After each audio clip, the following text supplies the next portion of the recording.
Ons gesels hierdie week oor kweek 'n hart van diens, juis omdat dit ons help om te floreer. En die tema vandag is dien met nederigheid. Ek weet nie of jy al die reeks The Big Bang Theory gekyk het nie. Ons het elkeen van die 279 episodes geniet wat oor 'n paar jaar gestrek het, en dit oor die humor wat 'n klomp nerds, as ek dit so kan stel, gebring het. Met misverstande, maar dis ook met humor en wetenskap en wiskunde alles gemeng. En een van die karakters se naam is Raj, en sy regte naam is eintlik Kunal. En in 'n onderhoud by die Ellen DeGeneres Show is Kunal uitgedaag om regte antwoord op wetenskaplike vrae.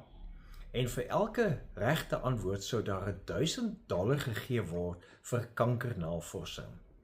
Maar Kunal in sy kenmerkende humor het grappig gesê: "Hoekom moet ek reg antwoord vir geld om geskenk te word?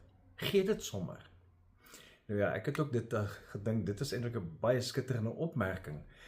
Maar dis 'n humoristiese oomblik wat hierdie Ellen baie verleë gelaat het. Maar daar's 'n diep waarheid daarin. Ware diens of hulp vra nie erkenning nie. Dis ook nie gekoppel aan voorwaardes nie.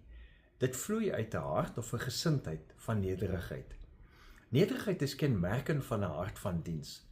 Dis immers wat Jesus sy disippels ook geleer het en daarmee met antwoorde vir al sy volgelinge wil leer.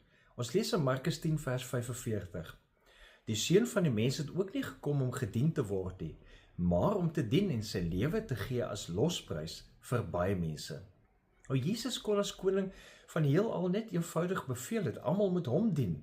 Ek bedoel, hy is die koning van die heelal, maar Jesus doen dit nie. Jesus het gekies om te dien, selfs tot die uiterste opoffering van sy dood aan die kruis vir mense se sondes. Het hy gesterf aan die kruis vir erkenning? Nee, hy het in ons plek gesterf omdat hy so lief is vir ons, dat hy as 'n diensknegt gekom het om die mensdom te dien, juis uit hierdie nederigheid. So bid vandag dat die Here jou hart ook nederig sal maak om iemand te dien. Help iemand sonder om lof te verwag.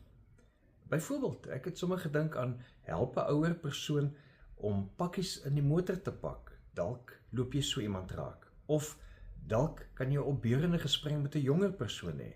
Daar is elke dag geleenthede om ergens te kan dien, want jy kan dit met nederigheid doen. En Jesus verwag, jy moet dit met nederigheid doen, soos hy, leef geïnspireerd.